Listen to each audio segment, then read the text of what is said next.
Sigamos Y, hablando digamos, de cómo Argentina puede evitar que Rosario avance y se bueno, fagocite, eh, porque ese tema de esa separación entre leyes tuvo intencionalidad política, tuvo intencionalidad para indudable, desarmar las capacidades de las indudable. Fuerzas Armadas. Fue un ataque Permitime, directo, Pablo, que te cuente pero porque acá hay, el autor del borrador de la ley fui yo, año 84. ujú, La venía elaborando en los años anteriores como profesor de estrategia, pensando en que lo que venía.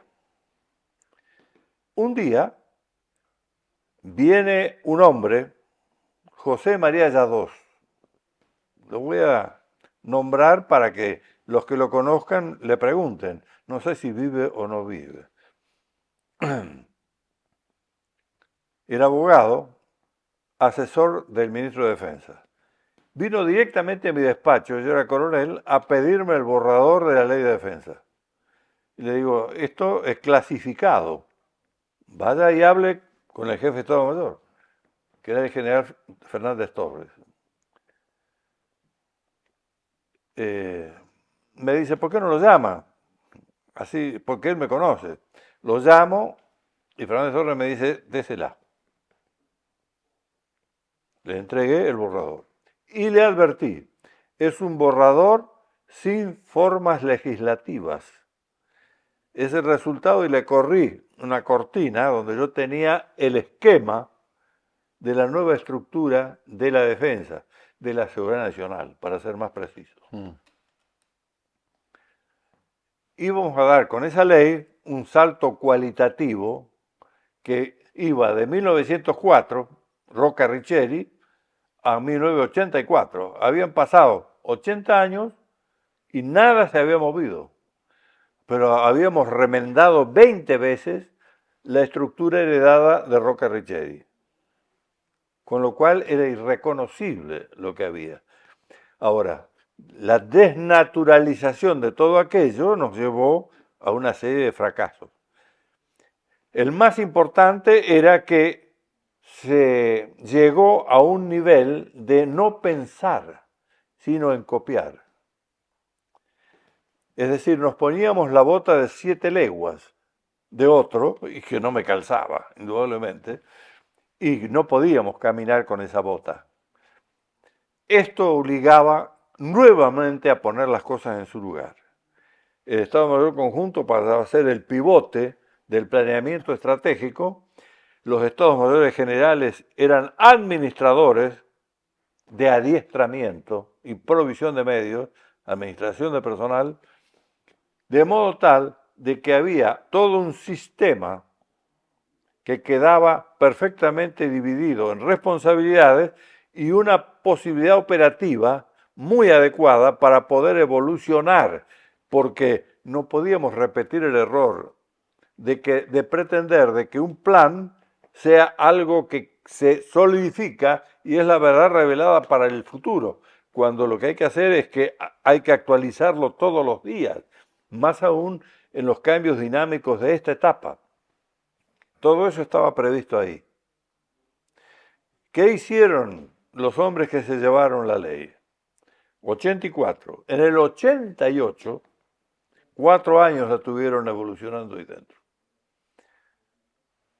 En el 85, en el 84 fallece el ministro de Defensa, sí, Borrar, que era sí. el que protegía la posibilidad de hacer esto.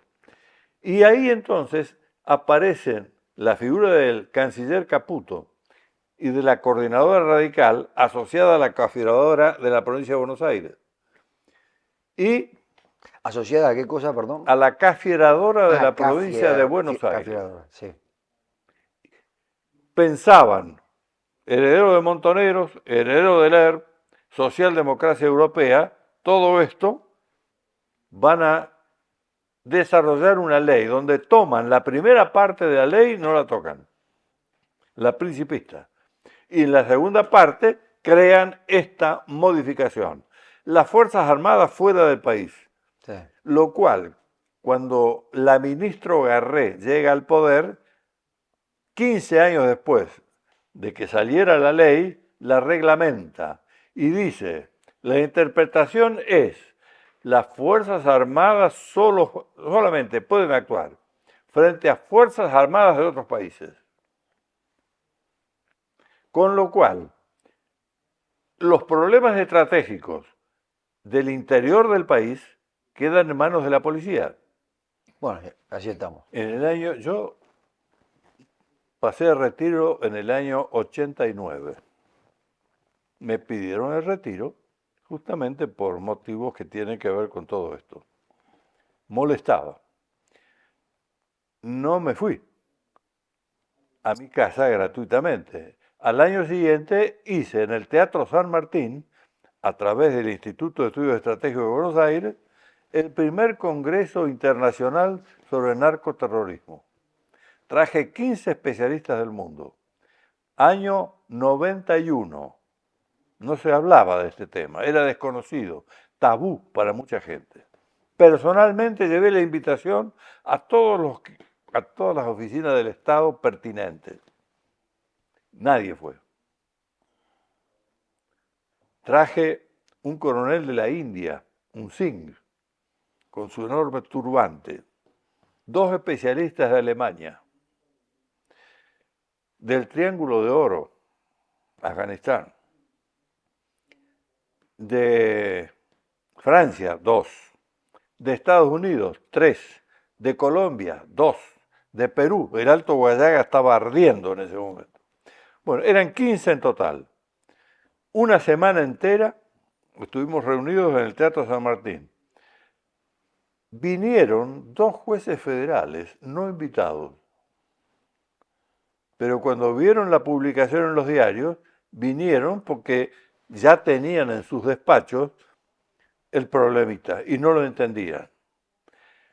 Llegamos a conclusiones que escribimos, publicamos y fuimos de nuevo a cada oficina estatal a entregar. Nadie hizo absolutamente nada ni nos contestaron. Con lo cual le quiero decir cómo es el problema cuando se está en el poder. La soberbia del poder no admite que nadie venga a hablar de nada. Advertíamos que era un cáncer, que cuando hacía metástasis había muerte. Usted me pregunta por Rosario. Rosario es la metástasis de Santa Fe. Política, policía, instituciones y entonces las consecuencias que se ven en el horror de la muerte. Y ahí reaccionan. Ahora, hay que llegar a esta situación. Vamos a corregir un problema internacional que abarca toda América. Consumo, producción, elaboración, lavado de dinero, traslado, comunicación. Zonas de descanso de los narcotraficantes, que ellos eligen y que están tan cerca de este lugar. Todo eso no lo podemos ignorar y estaba todo escrito, estaba todo desarrollado, advertido. Cuando se hacen estas leyes que acabamos de conversar, primero en el 88 ley de defensa, cuando incendian en Santiago del Estero la Casa de Gobierno, los tribunales y la legislatura, Menem estaba en el exterior. Llega de vuelta y lo llama al ministro del Interior. Con esta ley no podemos hacer nada. No hubo reacción porque la ley lo impide. Entonces, en 15 días sacaron la Ley de Seguridad Interior. Es el artículo 17 de la Ley de Defensa, con lo cual reconocen indirectamente de que el problema que estaban reglamentando era de defensa. Era un artículo de defensa que lo transformaban en policial. Ley de Seguridad Interior, no de seguridad pública. Con lo cual quieren decir que hay una seguridad exterior. ¿Cuál es? La defensa está en el exterior. Las Fuerzas Armadas no, acá nada. A un almirante 3 capitanes de navío, 2 capitanes de fragata, los pasaron a retiro por tener un recorte Sí, del diario de Trelew en la caja fuerte. una barbaridad. Pero esa barbaridad se debe a que estaban haciendo inteligencia interior. Y esa denuncia la hace Berbisky, el monje negro de todo esto. Triple agente. El triple agente. Bueno, vamos a tratar de responder ahora su pregunta. ¿Tenemos una zona liberada en la Argentina? El país es zona liberada. Porque hay que entender que a un problema estratégico se le da respuesta de seguridad pública y se le exige a la policía hacer planeamiento estratégico. ¿Cuántos militares conocen la metodología del planeamiento estratégico? De alto rango y pocos. Cuando usted compra un sistema de armas, le entregan el planeamiento para el empleo del arma gratuitamente. El planeamiento táctico, inductivo, para la innovación tecnológica. Vaya a preguntar en qué lugar le dan un curso a un extranjero de planeamiento estratégico. Es uno de los secretos que cada estado mantiene. Primero, es un planeamiento difícil porque es proactivo, exige escenarios de futuro. En esta semana pasada, para aquellos que son advertidos porque conocen el tema, lo vieron. La masa de los dirigentes, vos estás ahí revistando, la masa de los dirigentes no lo vieron, porque es algo muy específico. En 3 lugares distintos plantean de que no hay que hacer planeamiento estratégico porque es viejo. Es una metodología antigua. Cuando San Martín va a Saldán, después de estar 90 días en el Ejército del Norte, se reúne con el coronel Bustos, un gran conocedor de todo el norte y de la Argentina, un hombre de luces, egresado de la Facultad de Derecho en Córdoba, y de un joven de 21 años, Tomás Guido, que venía de acompañarlo a Moreno, que muere envenenado en el mar, y al regresar a Buenos Aires se entera que San Martín está en Saldán. Se va a Saldán, se presenta y a partir de ese momento nunca lo abandona. Está al lado del Libertador permanentemente. Es su canciller y su secretario. Escucha la tarea que hace San Martín con Bustos, el plan estratégico continental. Prevé inclusive la última batalla, en lo que él llama el promontorio de América, el nudo de Vilcanota. Ahí se va a dar, la dará, por supuesto, Sucre, bajo órdenes de Bolívar. Él se tiene que ir para no entrar en una guerra civil desde la reunión allá en Ecuador, en Guayaquil. Tomás Guido, cuando llegó de vuelta a Lima, prácticamente creo que fue la única vez que lo enfrentó a San Martín. No quería de ninguna manera que presentara la renuncia, que se fuera como protector de Perú.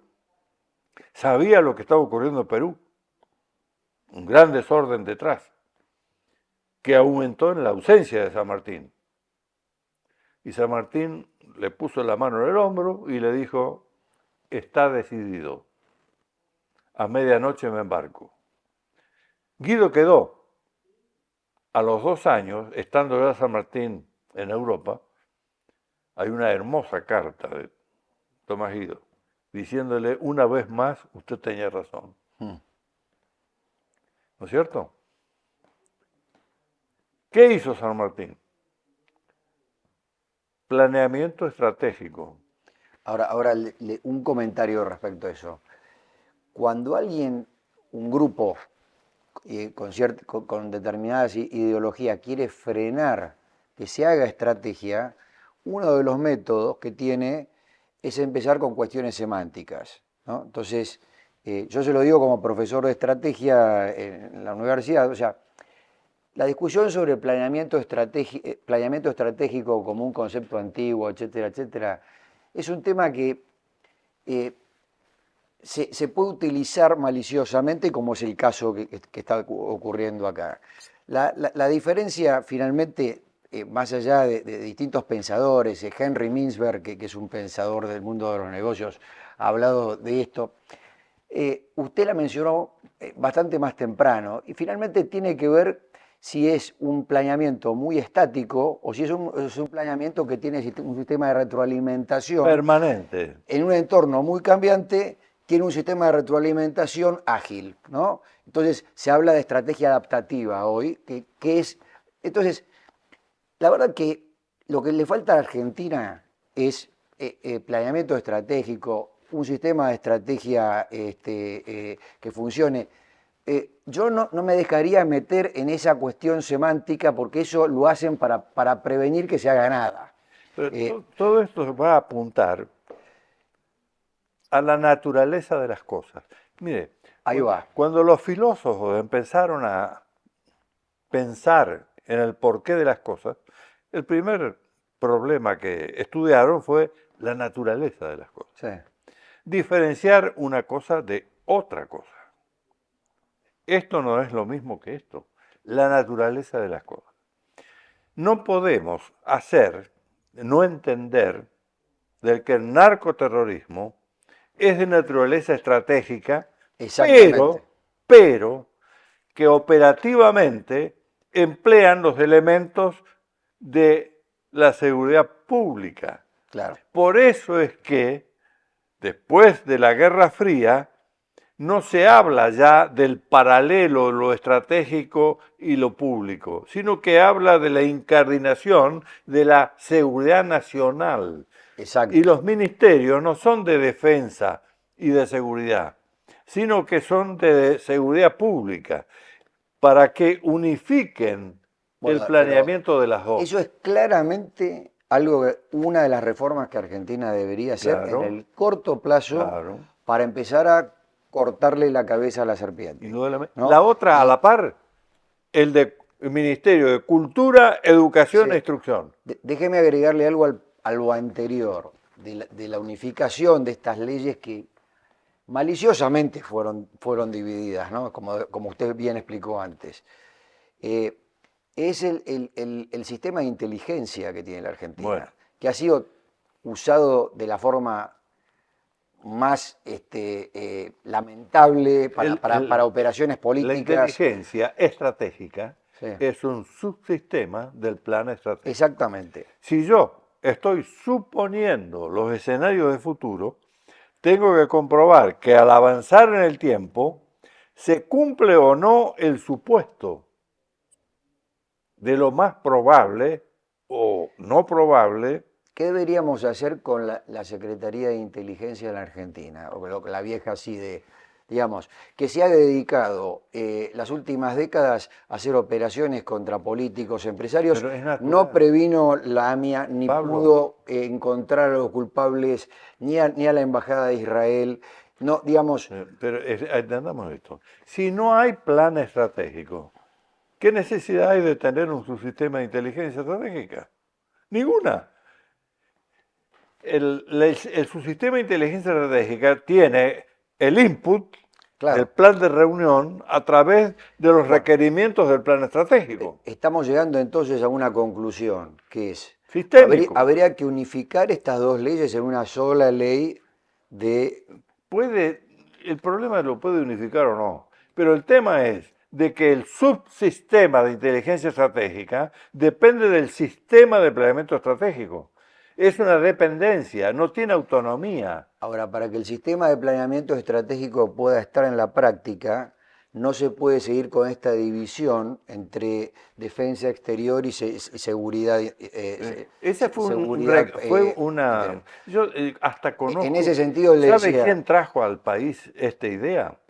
El general von Baudissin, un general de von Paulus, derrotado en Rusia, llevado a Moscú prisionero y después de 2 años mandado a la Alemania dividida para transformar a la Wehrmacht en un ejército civil, con sindicatos de soldados y de suboficiales. Lo trae Caputo y lo primero que hacen es mandármelo al Estado Mayor Conjunto al departamento mío, Políticas y Estrategias, para que me explique la necesidad que había de crear en la Argentina los sindicatos de soldados. Bueno, da la casualidad de que me preguntó de entrada, ¿su apellido es alemán? Digo, sí, pero no germánico, es celta, del norte. Dice, los conozco. Ah, pero de ahí vino que pudimos hablar bastante cercanamente. Y me dijo, me contó su historia, porque yo le dije, usted estuvo con von Paulus en Stalingrado. Stalingrado, un drama internacional terrible, una máquina de matar personas, una picadora de carne, como lo es ahora el frente ruso-ucraniano. Me dijo cómo era la historia, así que lo conocía de primera mano. Esto fue en el 84. En el 88 veo la idea de von Paulus de dividir, separar lo interior de lo exterior. Y le digo, atiéndame, usted me dice que no pueden existir problemas estratégicos en el marco interno. No, pero los atiende la policía. Ah, la policía. Bueno, ahí tiene usted que cuando aparece un tema que toca a la soberanía, como ocurrió con los araucanos en Río Negro y Neuquén, ¿en manos de quién está? De una fiscal de 28 años, que no tiene la menor idea del problema geopolítico, del problema estratégico, ni del problema de una guerra y de un problema de guerra cultural que estaba encaminada a través del indigenismo radical. Ni idea. Los puso en la calle a todos libres. Sí. Es decir, la naturaleza de las cosas, Pablo. Cada cosa en su lugar, y entonces entendemos que institucionalmente funcionan. Con respecto del tema de Rosario, la solución del problema, porque nos queda poco tiempo. La solución nunca va a ser de abajo hacia arriba. Un problema internacionalizado tiene que tener una solución internacionalizada. Difícilmente hoy encontremos pares para la Argentina. La Argentina ha hecho punta en la reacción frente al Foro de San Pablo, que ocupa con revoluciones a la masa, a la mayoría de los países iberoamericanos. Lula en Brasil, Petro en Colombia, Boric en Chile, para citar a los principales. Pero tenemos presidentes que estarían de acuerdo en un acuerdo que luego tendrá que entrar al Congreso, a donde están los representantes de la revolución. Todo el kirchnerismo, falsamente, nunca dijo que estaba adscripto al socialismo siglo XXI. No. Y que los ministros argentinos... Salvo algunos actos que fueron un poco más evidentes. Pero no declarativamente. Pero no declarativamente. No. En cambio, Bolivia nunca ocultó su adscripción, igual que Nicaragua o los que fuere. El núcleo, por supuesto, estaba puesto en Venezuela, porque ponía el petrodólar. Hoy el tema del petrodólar cayó, está el narcodólar manejando el proceso revolucionario. Por eso es que el tema es complejo. El tema de Rosario no puede tratarse solamente como narcoterrorismo, que lo es, sino de que ahí está también el elemento revolucionario de por medio. Porque el narcoterrorismo es el sostén financiero y logístico del proceso revolucionario que maneja el Foro de San Pablo. Ellos están movilizando a la gente. esta gente que no trabaja y que todos los días está con sus banderas acá en pleno centro, ¿quién le da de comer? Le daba el propio Estado, que empleaba dineros públicos para sostener un proceso revolucionario que tenía manifestación callejera. El dominio de la calle, le llamaban ellos. Esa es la gimnasia revolucionaria, en donde están banderas del Hezbollah, banderas del Hamas, pero fundamentalmente están los personeros del foro.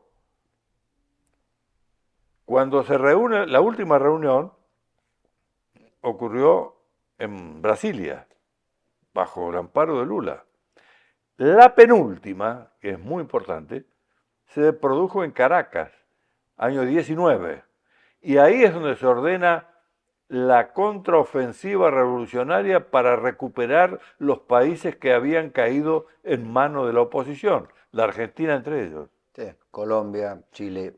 Muy bien, fracasan en Colombia, fracasan en Ecuador, tienen éxito en Chile, inesperadamente, porque Chile era el modelo para el resto de Iberoamérica, y ahora están prometiendo, Afortunadamente el pueblo chileno luego rechazó el porque extremo de la reforma tuvieron esos 15 constitucional. minutos de reflexión, porque ese mismo Y tenían una pueblo base cultural de la cual hablamos al comienzo, que había, finalmente claro, el manejo emergió. del medio de comunicación moderno y de las redes hicieron que la primera elección, la llamada a la constituyente, tuvo una mayoría total. Sí. Y la mayoría que era elegida era dependientes directamente del foro, con lo cual manejaban totalmente. Había una cantidad de mapuches metidos ahí, que son los araucanos, para poder hacer el proceso revolucionario y sacaron un modelo de constitución mucho más avanzada que la cubana, dividiendo inclusive a Chile por naciones. Afortunadamente fue rechazado eso. Por eso digo, ahí hubo un periodo. ¿Por qué? Porque todo esto es antinatural. La sociedad no cambió, la sociedad es la misma. Ahora, se manipula. Los medios de comunicación, las redes permiten manipular sobre hechos que tocan la fibra emotiva. Y ahí el problema, que fíjese, nace por unos centavos más que se cobraban en el boleto del subterráneo a los estudiantes. Ahí empieza. Sí. Quemaron todas las formaciones de subterráneo. Ahora, general, si vamos redondeando, quisiera apuntarle a un blanco en particular en los últimos minutos que tenemos, relacionado con esto que estamos hablando, ¿no? La situación, que si usted tuviera que darle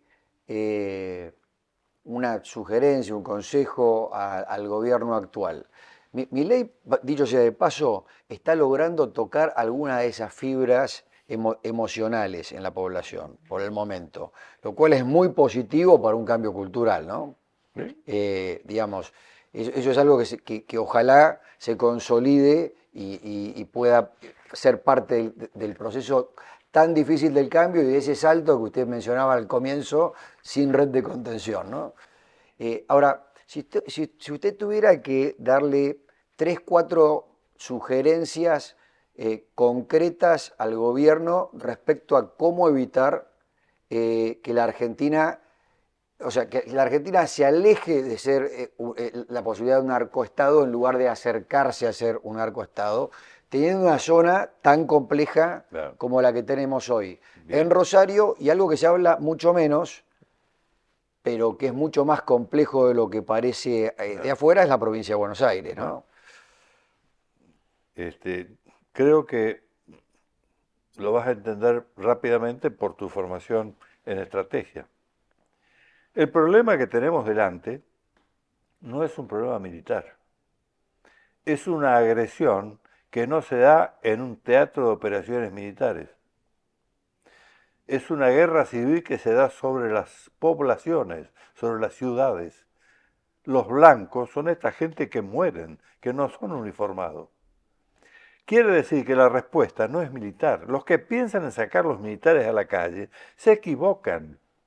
El hecho de que el problema sea estratégico y no de seguridad pública no quiere decir que sea un teatro de operaciones militares. Por eso es que hay que crear el Ministerio de Seguridad Nacional. Ahí está.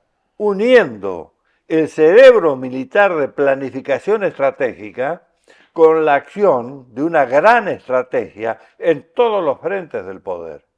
Y la Secretaría de Inteligencia. La inteligencia es una dependencia del plan. Sí. Okay. Si el plan tiene input, tiene también output. Permanentemente... Estamos de acuerdo que ese es un aspecto clave que está totalmente ausente, ¿no? No existe nada, No. porque porque no hay plan. Al anularse claro. el plan estratégico se por anula ley, la necesidad de la inteligencia. Está. tenemos un Estado Mayor conjunto que está anulado para poder entender en las verdaderas amenazas que tenemos y los riesgos estratégicos. El riesgo estratégico central es la pérdida del Estado institucional. Lo tenemos perdido, hay que recuperarlo. Tenemos la policía ocupada en un 40-50% por un partido político que se llama Justicia Legítima, que no sigue a la Constitución ni al Código, sigue al partido. Tenemos penetrada hasta la Corte. Entonces, sanear el sistema de justicia, primera cuestión. Hoy, el ministro de Justicia va a destapar una olla que está destapada hace más de 20 años, que les están pagando millones de dólares a los señores que nos agredieron y mataron gratuitamente. A los asesinos de los soldados de Monte en Formosa, le pagan, hoy el ministro acaba de decir, le entregaron a cada uno 80 millones de dólares.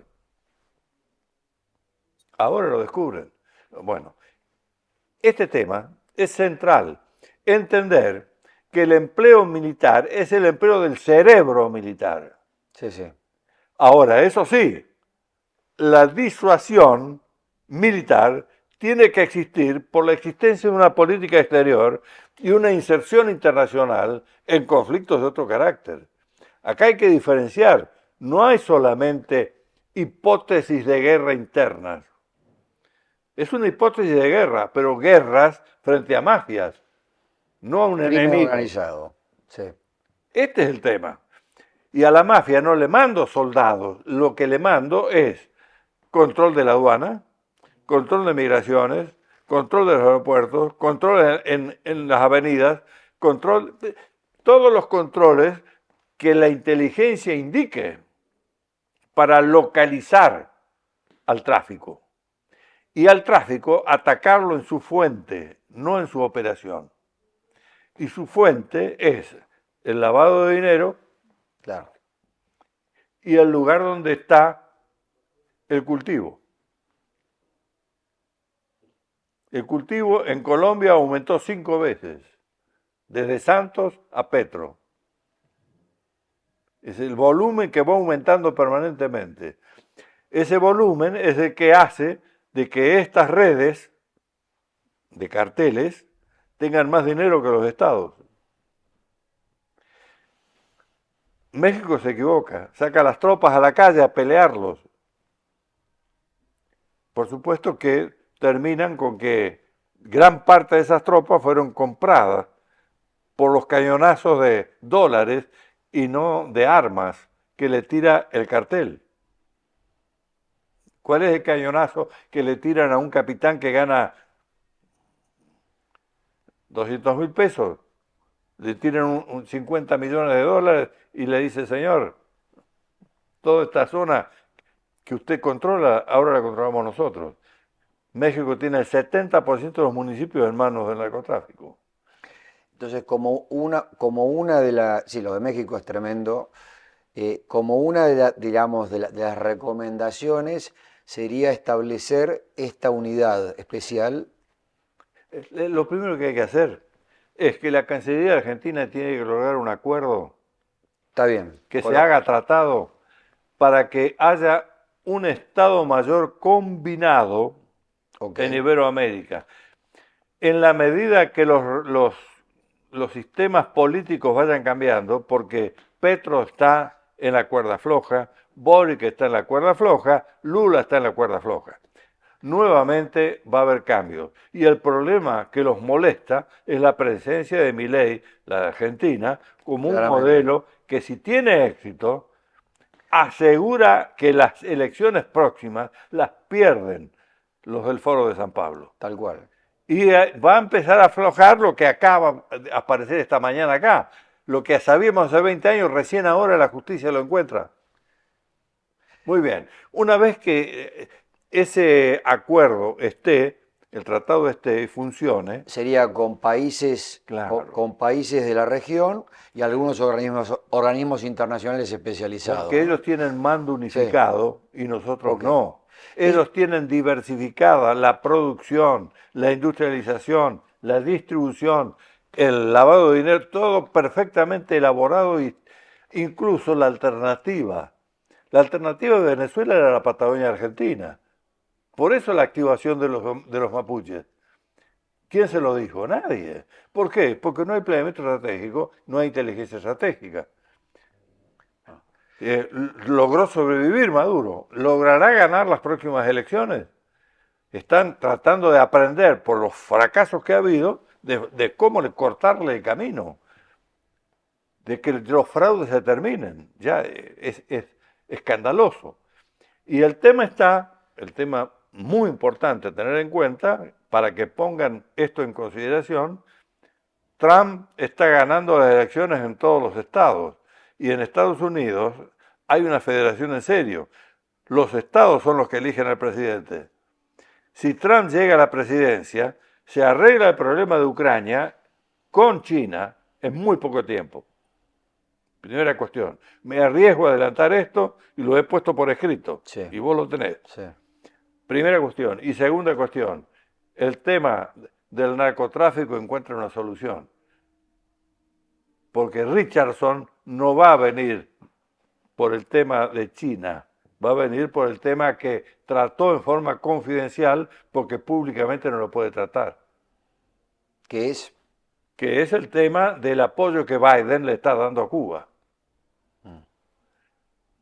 Y que Biden lo tiene detrás todavía hoy a Obama. Bien. Entonces, digamos, las propuestas que usted acaba de hacer son claras, tienen que ver con la Cancillería, por un lado, y La solución viene de acuerdo. arriba hacia abajo. Un acuerdo que venga a través de algunos acuerdos, que son acuerdos de inteligencia, que son acuerdos de estrategia común, El tema es internacional. porque los carteles están totalmente internacionalizados. Pero después, a nivel interno, usted también está proponiendo terminar con esta división, eh, generar una estructura que pueda llevar adelante el planeamiento estratégico que incorpore las Fuerzas Armadas, pero no como fuerza de choque militar, eso sería la Eso es visión táctica. claro, sino como inteligencia, ¿tá? El plan. Inteligencia estratégica Hay que, y los planeamiento militares estratégico. saben lo que es el CQI. Sí, El CQI tiene que organizarse y funcionar. Es el control, el comando y control cruzado por la característica de esa alianza que hay entre el narcótico, el revolucionario y el progresismo internacional que toma el nombre de globalismo, que es el que ataca las culturas y que está detrás del apoyo a los procesos revolucionarios. Esa es la razón por la cual hay tanto temor por parte de toda esta gente de que llegue Trump de nuevo a la presidencia de Estados Unidos. Y ahí es la razón por la cual Giorgia Meloni está buscando entrar y tener un espacio en Bruselas. claro. Otra de las cosas que hay que atender para poder curar el problema interno del núcleo de la cultura occidental que es Europa. Este es el otro gran tema. Pero todo esto tiene que ver con la alta conducción política de una gran política, de un gran destino, que tenga continuidad, para lo cual entender la naturaleza de la crisis.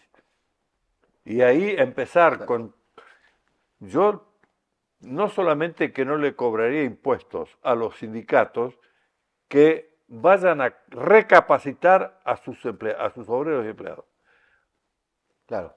para poder entrar a la etapa del conocimiento, de la civilización del conocimiento. Ese sindicato hay que premiarlo. Al que viene a pedir derechos y no deberes hay que castigarlo. Sí. No, y en definitiva reproducir fuertemente la cantidad de pymes que hay en la Argentina, que son una gran fuente de empleo, sobre la base del conocimiento, y idealmente, si hemos tenido la capacidad de generar empresas como Mercado Libre desde la Argentina, Globant y muchas otras, sería bueno tener muchísimas más, ¿no? Yo creo que hemos tocado parte, el tema de la Argentina es un tema complejo, podríamos estar hablando como usted estuvo en aquel seminario que organizó una semana y no nos alcanzaría el tiempo, pero creo que hemos tocado bastante bien lo que es el diagnóstico de la situación, el momento de cambio con un gran componente de riesgo que usted La oportunidad. describió al comienzo, y en definitiva una gran oportunidad La con un crisis, nuevo liderazgo claro, que es muy interesante, así ¿no? es, así es. Ya que estamos acá, los dos hemos estado, yo por lo menos 45 años como profesor universitario. Los profesores universitarios tienen que pensar qué van a hacer con sus materias con la aparición de la inteligencia artificial. Sí, ¿Qué va a pasar? Ponerse en claro con esto, porque la Argentina tiene que hacer punta en esto. Tiene los cerebros para poder hacerlo. Es el país que ha hecho punta en el siglo pasado y en el siglo XIX sobre estos temas. Puede volver a hacerlo. Y entonces sí se cumplirá este sueño del presidente de que vuelva a ser lo que fue la generación del 80, que tuvo una facilidad. Detrás estaba la generación del 37, de pensadores, que no llegaron a manejar las palancas. Las palancas las logró la generación del 80. Tenía el pensamiento de la generación del 37. Hoy no hay una generación de pensamiento atrás. o está dispersa. Hay que tener conciencia de esto. Hay que formarla. No para que piensen en la coyuntura, sino para que piensen en el largo plazo. Para que empiecen a entender qué medios tenemos en la actual civilización del conocimiento. En la Argentina es el único país que tiene unicornios en Iberoamérica, siendo de que los han corrido, que los han prohibido. Cuando se les facilita el camino van a aparecer como hongos, porque la pasta está, los jóvenes están. Ahora hay una multitud de muertos en vida, hay que resucitarlos. Para eso hay que entender el todo.